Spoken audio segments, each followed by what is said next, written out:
Terima kasih saudara pengurusi majlis, terima kasih. Dengan restu ibu dan ayah, restu Tuhan, saya bersyukur berada di kampung Kebun Batu 9 Kebun Baru. Yang saya hormati saudara Tok Pemulu, Tok Kampung. Kalau kapal dulu, dulu lah dulu. Tok Kampung, saudara Azmi, saudara Nizam selaku pengurus penyelaras Sijakang, Cikgu Roslan, rakan-rakan pimpinan Pakatan Harapan. Mesej saya hari ini ringkas.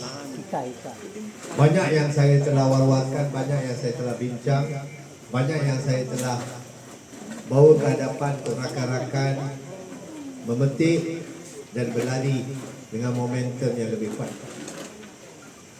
Hari ini telah genap masuk kempen hari kelima. Maksudnya kita ada 9 hari lagi untuk mengubah nasib masa depan. Selalunya masyarakat Malaysia ni tak kira bangsa atau agama, walaupun bangsa dan agama dimainkan di sini. Kita ni semuanya ada satu masalah sebenarnya. Masalahnya adalah bila benda tu dah terjadi baru kita terasa. Tapi bila benda tu terjadi kepada kawan kita, kita just sibuk pergi like, komen, share. Paling teruk pun WhatsApp kepada kawan, WhatsApp dalam grup.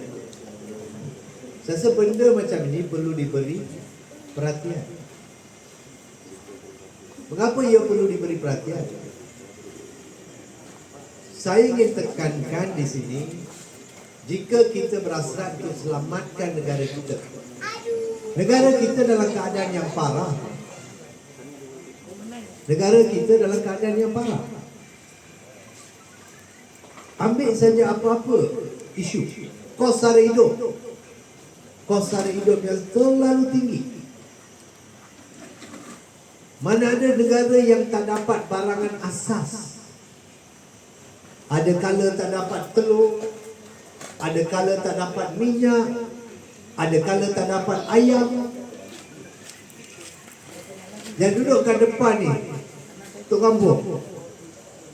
Tok Kampung boleh bayangkan, ada juga pakcik-pakcik yang lebih berusia daripada saya. Bayangkan, ini 2022, 1970, 1980, 1990. Adakah kita ada situasi gula tak cukup, minyak tak cukup, ayam tak cukup, telur tak cukup? Tak pernah. Tetapi kita ada situasi sekarang, dalam 5-6 tahun terakhir ini, barang asas tak cukup. Kos sara hidup yang meningkat, kualiti pendidikan yang paling teruk dalam sejarah, kualiti kesihatan yang paling teruk dalam sejarah. Ada yang mengatakan pergi hospital lagi jatuh sakit lagi.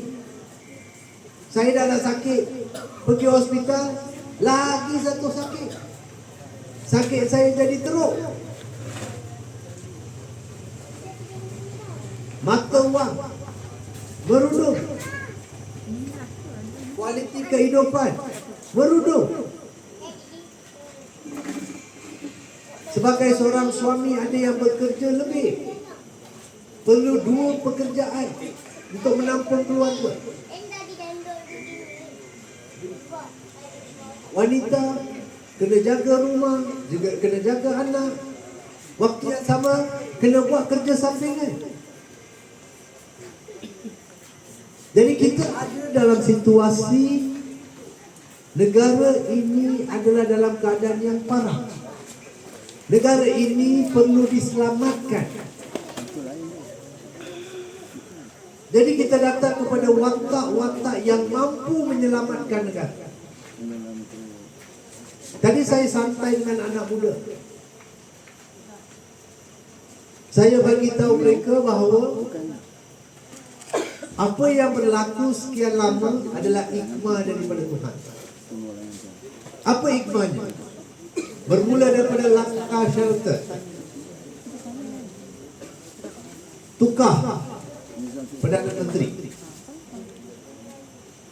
pergi kepada Yang Amat Berhormat Muhyiddin Yassin, tak dapat mentadbir, kegagalan. Beri pula kepada Ismail Sabri, lagi gagal. Dan saya yakin pada tahun 2018 bila rakan-rakan turun bekerja, pastikan Kuala Langat kita menang, pastikan Selangor kita menang, dan pastikan Pakatan Harapan menang di seluruh Malaysia.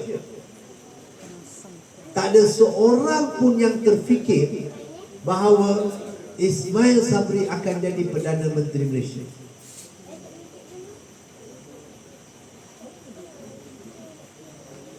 Hikmah Tuhannya adalah begini. Dia biarkan langkah Sheraton berlaku. Dia tunjuk siapa yang betul-betul boleh khianat perjuangan ini. Dia tunjuk siapa yang boleh tikam Datuk Seri Anwar Ibrahim daripada belakang walaupun dulu kawan. Dia tunjuk siapa yang tidak boleh tunaikan janji kepada rakyat. Dan setelah itu dia tunjuk juga watak-watak yang rakus dengan kuasa. Muhyiddin Yassin tidak boleh mentadbir. Dia tunjuk juga Ismail Sabri tidak boleh mentadbir. Jadi saya rasa signal daripada Yang Maha Esa terang. Tak ada lagi Zaid Hamidi yang penuh dengan kes beliau. Tak ada Ismail Sabri, tak ada Muhyiddin Yassin, tak ada Adi Awang. Kalau negara ini perlu diselamatkan untuk anak-anak kecil yang duduk main kat tepi itu, untuk mereka hanya ada seorang insan sahaja yang boleh dinobatkan sebagai Perdana Menteri selepas 19 November. Dan insan itu adalah Datuk Seri Anwar Ibrahim. Saya tak boleh bayangkan, tuan-tuan dan puan-puan, kakak-kakak sekalian, saya tak boleh bayangkan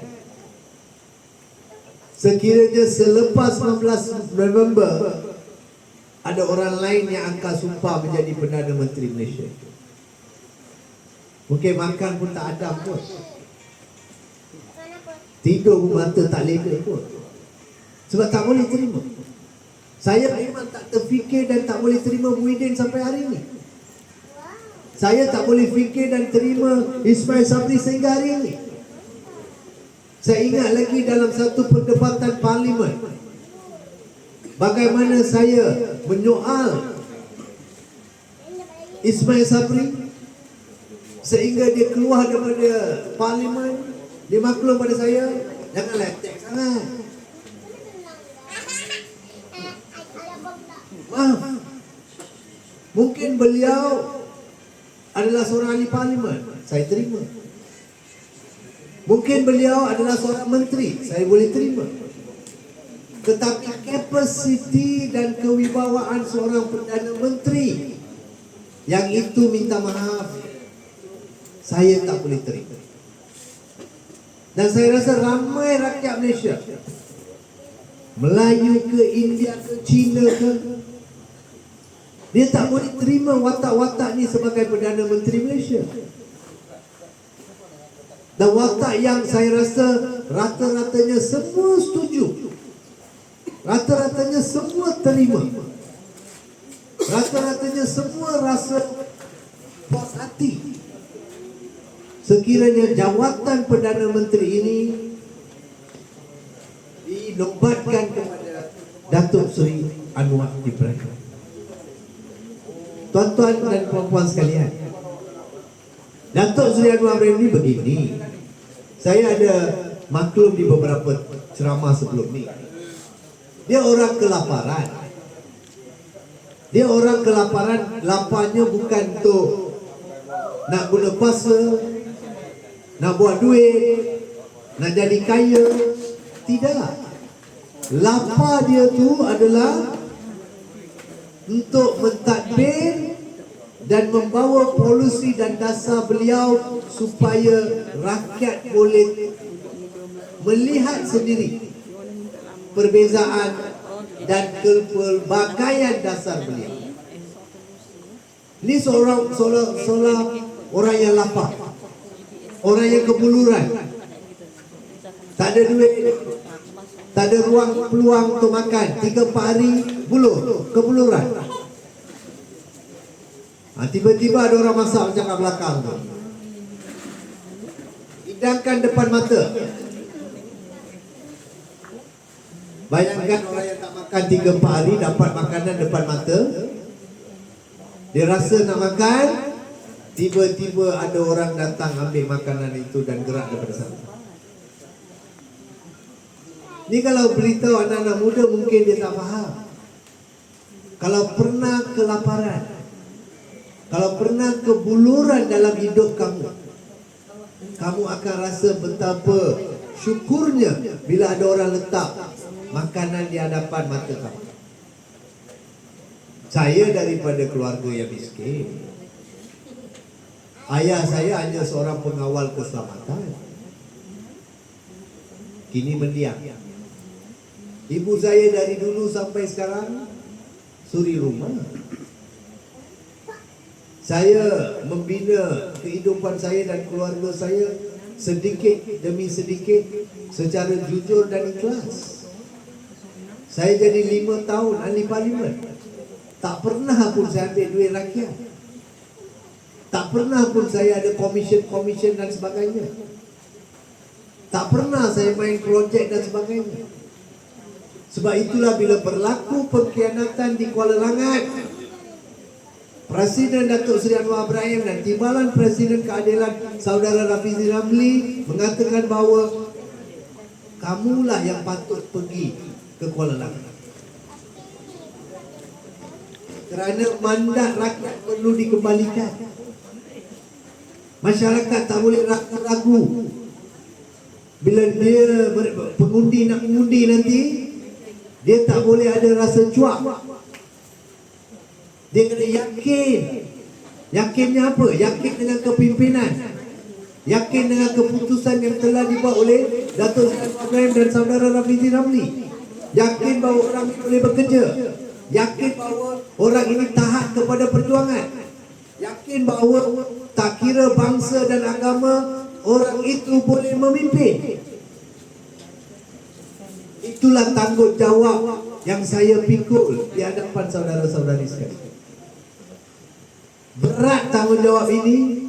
InsyaAllah saya akan lakukan yang terbaik dengan restu rakan-rakan yang bekerja dan bertugas demi memastikan kemenangan Pakatan Harapan dan demi Datuk Seri Anwar Ibrahim.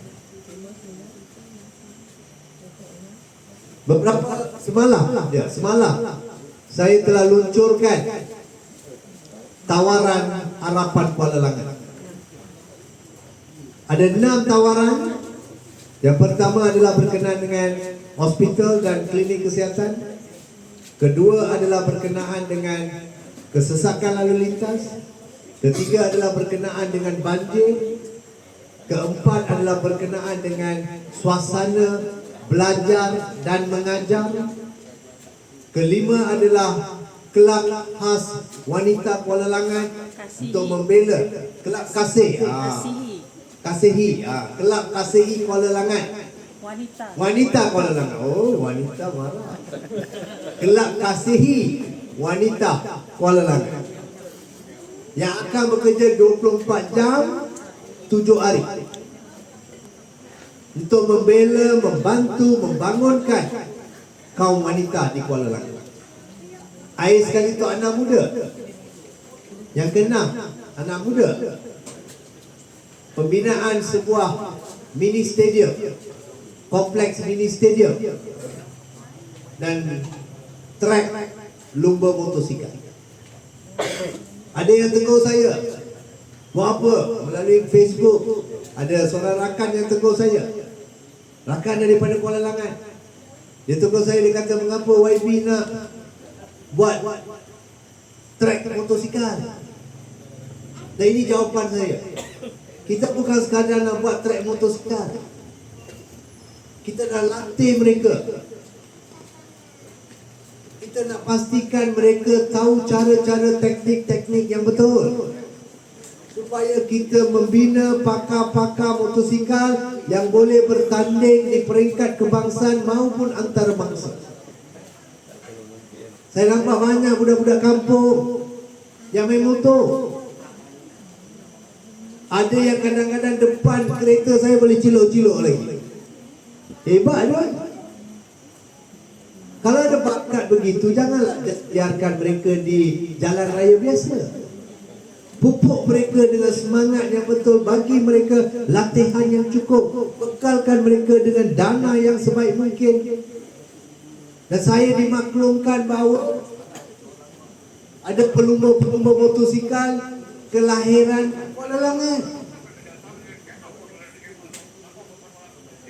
Jika ada pelumba motosikal peringkat antarabangsa menang, peringkat kebangsaan menang, dilahirkan di Kuala Langat, bukankah Kuala Langat seharusnya satu tempat di mana seharusnya kita bina trek motosikal untuk kanak-kanak kita daripada kampung. Jadi saya ada 6 manifesto ni. 6 manifesto ni hanya dapat dilaksanakan oleh saya sekiranya Datuk Seri Anwar Ibrahim menjadi Perdana Menteri. Jadi jangan hanya pandang saya. Anda mungkin suka dengan saya, mungkin tak suka dengan saya. Ada yang kata handsome, ada yang kata kurang, ada yang kata kacak. Tak apa, itulah isunya. Isunya adalah tembus diri saya. Bila tembus diri saya, saudara-saudari sekalian akan melihat seorang pemimpin yang mendahagakan ruang dan peluang untuk menjadi Perdana Menteri, dan hasrat beliau hanya untuk memimpin negara ini, untuk memastikan negara ini kembali ke arus yang sempurna dan betul. Di sebalik saya ada satu kemenangan yang besar kepada negara. Di sebalik saya ada satu kemenangan yang luar biasa untuk semua rakyat. Di sebalik saya ada ruang dan peluang untuk kita mengembalikan kembali maruah dan mandat rakyat. Di sebalik saya juga, inilah peluang untuk kita memastikan negara kita kembali seperti dahulu. Dari sudut kualiti pendidikan, kesihatan, kos sara hidup, mata wang Malaysia, ekonomi, sosial, politik, kesemuanya perlu dibaiki. Dan saya pasti di sebalik saya, Datuk Seri Anwar Ibrahim mampu melakukan. Jadi tuan-tuan dan puan-puan, saya rasa kebanyakan daripada tuan-tuan dan puan-puan tahu hakikat ini. Tetapi yang hadir hari ini tidak mencukupi untuk kita menang peperangan ini. Tuan-tuan dan puan-puan, saya nampak tadi bila saya salam-salam, ramai kakak-kakak kat sana main handphone. Sibuk dengan WhatsApp aja. Saya tak ada masalah kah? Silakan. Tetapi kakak kena janji dengan saya. Selepas ini, pergilah Facebook saya.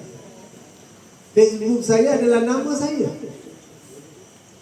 Banyak yang kami telah masukkan kat sana posting-posting tu. Ambil posting tu, share dalam Facebook kawan-kawan. Ambil Facebook tu, share dalam kumpulan WhatsApp yang kamu ada. Sebab yang duduk belakang tu, tapi yang belakang tu mendengar, terkejut juga saya tengok anak muda kuat mendengar. Bagus, satu tepukan kepada mereka. Saya tengok anak muda di Kuala Langat ni memang luar biasa. Hari ini saya ada 3 program. Yang pertama dengan anak muda Melayu, first class. Lepas tu anak muda Cina buat konvoi kereta. Tadi di Taman Perwira kita ada anak muda India buat satu ceramah. Katanya kelompok tetapi lebih ramai daripada ceramah kelompok. Maksudnya kita sedang melihat satu perbezaan yang sedang berlaku, satu gelombang yang sedang membina. Saya yakin sekiranya kawan-kawan, rakan-rakan, kakak-kakak, abang-abang boleh share posting kita dalam Facebook, posting Datuk Seri Anwar Ibrahim dalam WhatsApp, posting saya dalam WhatsApp, InsyaAllah kita akan menang dalam peperangan ini. Itu saja daripada saya. Ya. Boleh. Communication. Boleh. Kalau itu tadi saya dah mulakan. Maksudnya kalau apa ni kita dengar apa you Facebook, tapi Okay. kalau kita menyampaikan sesuatu, want to suggest something, Please. actually not on apa lah in Toronto, because ada masa nanti kalau nak bagi cadangan, so boleh siapa Tak apa. Saya terima cadangan. sebab saya lebih pentingkan keadaan banjir sekarang ni dengan, Ya, betul. jadi apa YB punya Tak apa. punya Amin. perancangan for suami perancangan untuk banjir ni apa ya? Okey. If you can Saya manifesto saya yang ketiga adalah untuk mengawal atau mengelakkan musibah banjir kilat.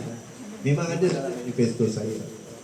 Saya ada buat 3 pendekatan yang boleh memperbaiki ataupun boleh mengalang ataupun boleh menumpaskan musibah ini. Salah satu adalah dengan projek tempatan banjir. Dia ada beberapa isu. Satu, ada tempat yang kita kena bina konkrit.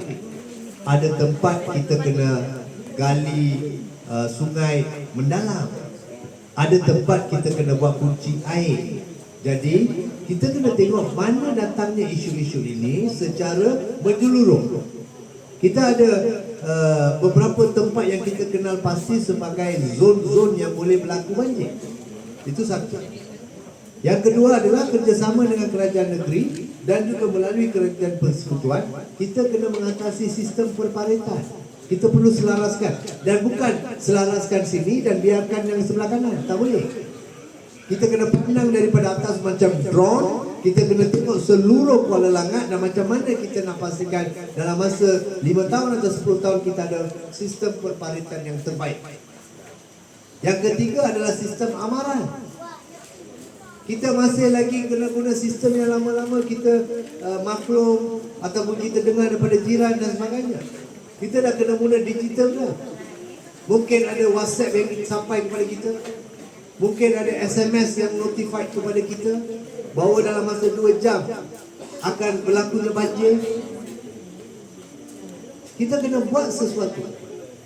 Saya rasa skim-skim begini memang ada. Bukan saya main petik saja, tidak. Benda ini dah lah diguna pakai. Macam saya ingat lagi, di Parlimen Kapar ada satu taman, tiap-tiap kali banjir, saya bawa konsep kunci air, letak kat sana, memang selesai masalah. Hanya sekali je, tuan, banjir balik. Mengapa? Tukang jaga tu lupa nak kunci. Itu bukan kerana banjir, itu kerana kekilafan. Tapi itu adalah apa yang saya telah lakukan. Kalau saya kata saya nak membaik pulih, menaikkan taraf cadangan saya untuk hospital Kuala Langat. Sebab itulah yang saya bawa di Kapar ketika saya jadi ahli Parlimen Kapar. Jadi benda-benda yang saya tekankan pada hari ini dan 5 hari kempen saya ini bukan sesuatu yang baru kepada saya. Saya pernah melakukan. Kalau diizinkan, mungkin saya ada ruang kembali untuk melakukan apa yang saya telah lakukan sebelum. Tapi saya tak boleh lakukan seorang. Saya perlukan bantuan daripada rakan-rakan saya. Baik tuan boleh Okey, terima kasih. Saya kena lari ke satu lagi tempat ceramah terakhir untuk saya malam ini. Sehingga itu saya harap kita jumpa kembali. Kita kena pastikan kemenangan kita itu lebih penting. Ada soalan? Lebih ringkas sebab memang ringkas dia. Memandangkan kampung Batu 9 Kebun Baru dan Batu 10 Kebun Baru, kepadatan penduduk ya telah melebihi jangkauan. Itu sekolah kebangsaan Kebun Baru tidak dapat menampung pelajar-pelajar yang terlalu ramai. Saya dimaklumkan oleh guru besar sekolah kebangsaan Kebun Baru, tahun 2023 murid seramai 2,800. Kita dah mohon sebelum ni dah mohon ada apa dia begini tuan ada ramai kata saya bukan anak jati Kuala Langat. Antara benda yang pertama saya lakukan bila saya datang ke Kuala Langat setelah mendapat mandat dan kepercayaan daripada Presiden dan timbalan Presiden saya ialah pergi jumpa ramai kawan-kawan yang ada kepakaran dalam bidang-bidang apa masalah di Kuala Langat. Tuan boleh baca manifesto keempat saya adalah berkaitan tentang itu. Berkaitan tentang suasana belajar dan suasana mengajar. Mengikut UNESCO International Standard, satu kelas sekolah tu mesti ada 23 hingga 25 pelajar sahaja. Sini dah menampung terlalu ramai. Dia bukan saja membebankan pelajar kerana mereka tidak boleh fokus, malahan membebankan tenaga mengajar cikgu-cikgu kita. Jadi salah satu saranan saya adalah untuk memastikan bahawa antara kita bina kelas-kelas tambahan atau kita bina sekolah-sekolah baru supaya anak murid kita mendapat pendidikan, kualiti pendidikan yang terbaik. Saya tahu semua ini telah dimaklumkan kepada saya oleh Persatuan Ibu Bapa dan Guru PIBG. Saya duduk dengan semua. Saya duduk dengan beberapa kawan saya di sini, pegawai polis. Saya duduk dengan Special Branch, kawan saya di sini. Saya duduk dengan cikgu-cikgu. Saya duduk dengan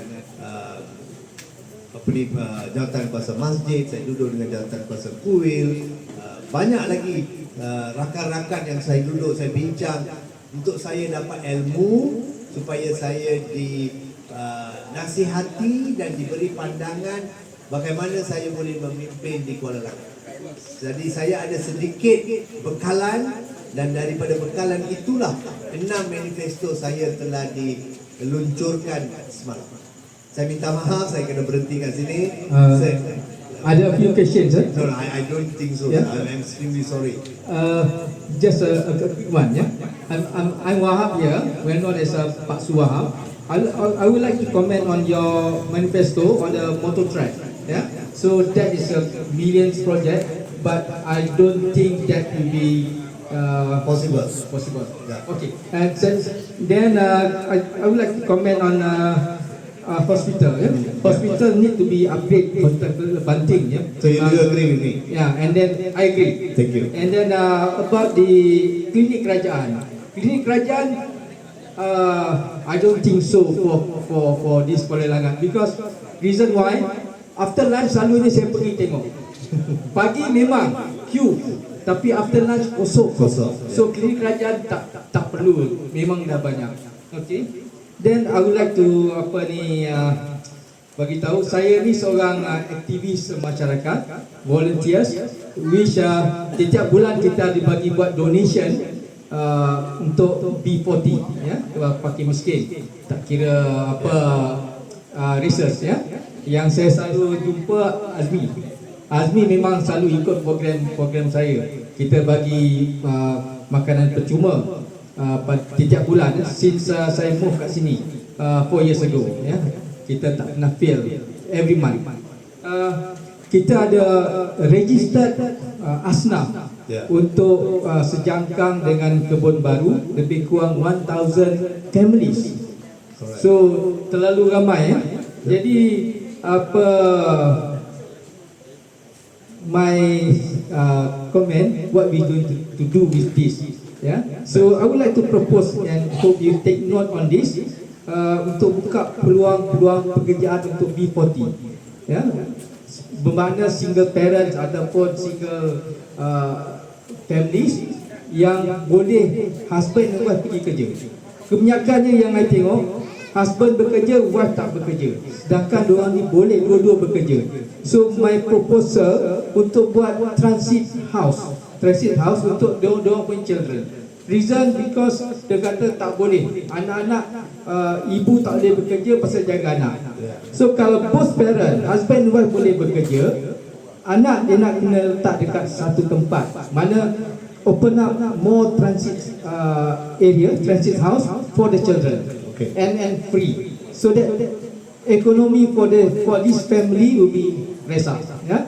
Thank you, And sir. then yeah, ada. Kita lupa dah jawab pula. I hope you take notes, Yeah, because you are tak ada masa, so you take notes. Sure. And then, Lansa.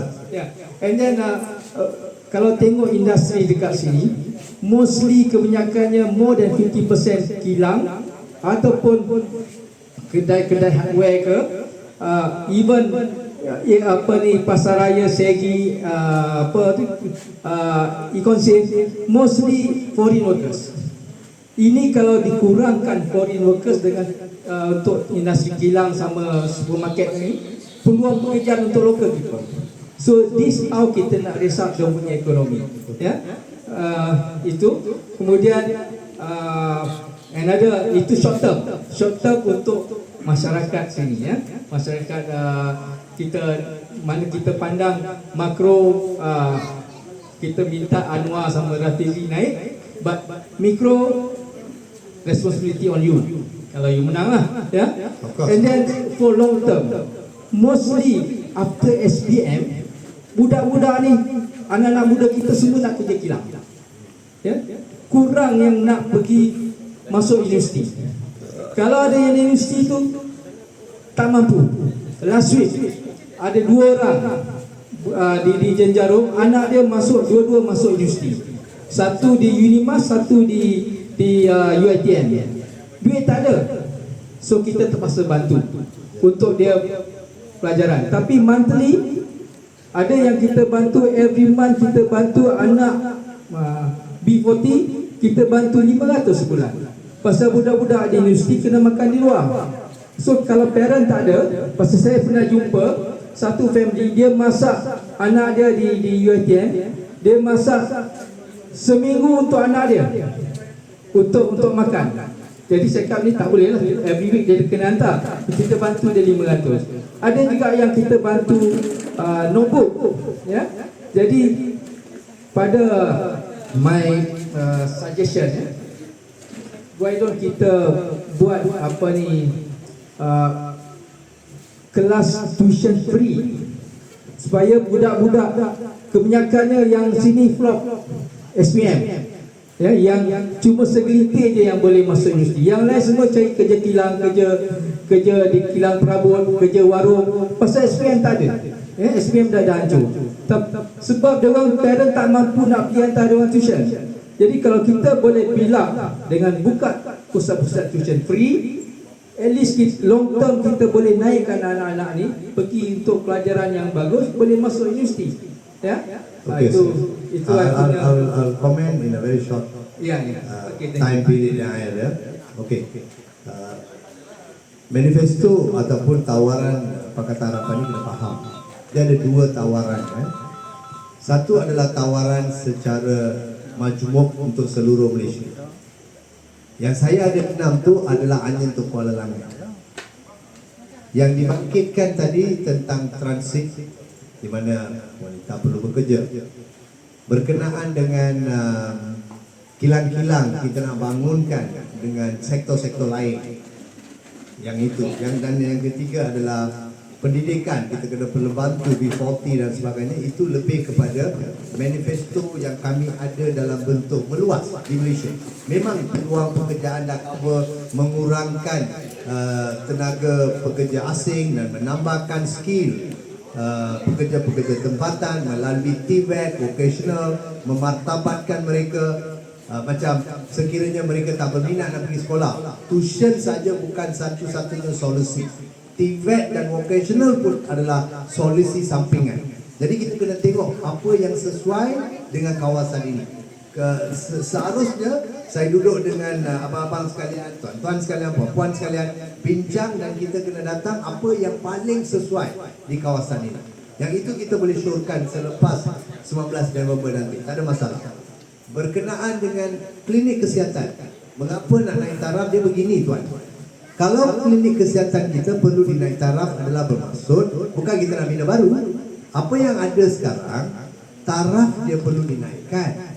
Kalau taraf klinik-klinik kesihatan ini dinaikkan, tak perlu membebankan hospital banting. Itu yang mustahil. Sekarang semua fasiliti ada di hospital, klinik-klinik tak ada facilities. So dari sudut machines, dari sudut tawaran perkhidmatan, banyak yang tak ada sebenarnya. Kalau saya bercakap ni tak adalah sampai ke ceramah seterusnya. So that is why klinik kesihatan itu perlu ditambah baik, dinaikkan taraf dan sebagainya. Dan akhir sekali tentang track yang asnaf. Ya, asnaf dah ada dalam pakatan, tawaran Pakatan Harapan secara maju. Yang 6 saya ni hanya untuk Kuala Langat saja, dan bukan ini 6 sahaja. Saya tertarik dengan pendidikan percuma, tuition dan sebagainya. Saya sebelum jadi peguam, saya adalah seorang guru untuk 17 tahun, cikgu. Jadi naluri saya dengan kualiti pendidikan ni memang intim. Jadi semestinya saya akan mensyorkan ataupun menyokong apa-apa cadangan tentang pendidikan. Jadi yang asnaf, pendidikan dan sebagainya memang ada dalam tawaran Pakatan Harapan untuk seluruh Malaysia. Yang Kuala Langat ni yang saya letak secara terperinci, yang seperti tuan katakan tadi, yang ini adalah mikro, padahal yang itu adalah makro. Tetapi makro pun boleh membantu meningkatkan kualiti masyarakat Kuala Langat. Jadi kita kena ada dua-dua, mikro pun ada, makro pun ada, kena ada. Berkenaan dengan track ni, dia begini, kita perlu galakkan apa-apa bidang sukan yang diceburi oleh anak muda. Dia kesilapannya selalu begini. Kita buat keputusan untuk mereka. Saya cuba fikir secara kritikal. Apa yang mereka minat, kalau benda itu boleh diungkap, dibaiki, dibina, diperalusi supaya mereka ada masa depan dalam bidang itu. Apa salahnya? Contoh, kita nampak selalu budak-budak main komputer. Sekarang tak ada orang lagi main bola di padang, semua main bola di phone saja. Tak ada lagi main badminton, tak ada lagi main hoki. Hoki semua sekarang phone. Tapi tak apa, itu yang sekarang sedang masyhur, EA Sports. Sports melalui komputer dan sebagainya. Kenapa? Jadi apa salahnya kalau itulah mereka minat, itulah yang mereka nak, kita sebagai prihatin dengan mereka, buka ruang dan bagi mereka jalan yang terbaik untuk mereka minat. Kita tak boleh paksa mereka, you kena pergi juga padang main bola. Dia kata saya tak perlu, saya suka yang phone. Jadi oleh sebab itu, saya rasa itu adalah permintaan anak muda kepada saya. Saya tahu kosnya adalah tinggi, tetapi daripada kita membazir duit membeli handbag dan jam tangan, daripada menteri-menteri kita songlak duit rakyat, baik duit itu digunakan untuk kebangkitan anak muda dalam bidang motosikal. Sekian, terima kasih, jumpa lagi. Salam reformasi. Al video. Thank you so much. Thank you.